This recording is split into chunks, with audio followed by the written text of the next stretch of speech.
My name is Rich Birke, and I'm a senior vice president, and I'm the executive director of the JAMS Institute. I think one of the things that led me to dispute resolution and the field that I'm in is because it's so interdisciplinary and it affects every aspect of life.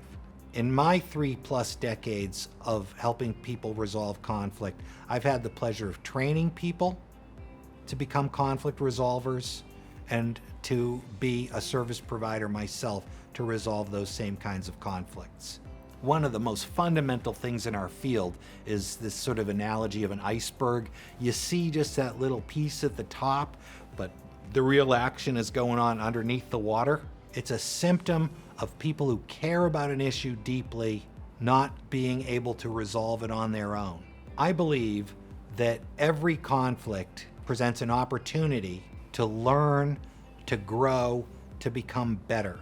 JAMS Pathways walks into situations where people are squabbling, they're arguing with each other, and our job is to turn conflict into consensus and to create a pathway for that company to optimize whatever it is that they care about. I've been really lucky to have great mentors.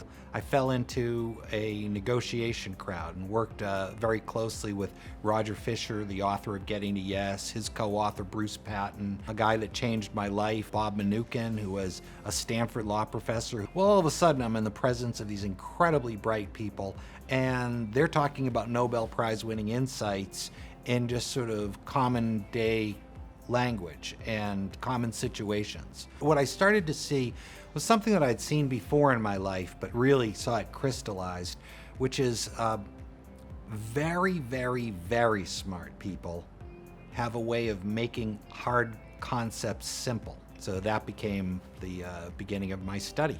And I think mostly what good lawyers do is a lot like what good doctors and good other professionals do. A lot of the job is making good decisions and giving good advice. So I love it when people are a little bit stirred up. And I've told a number of clients when they start to tell me, it's like they start to tell you the real deal, like why we brought you in, the depths of the problem. And there's often this moment where they look at you and say, "You sure you still want this job?"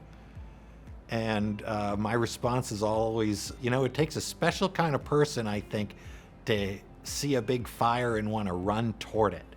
But the bigger the emotion, the more energy there is, the more attractive it is to try to resolve that problem.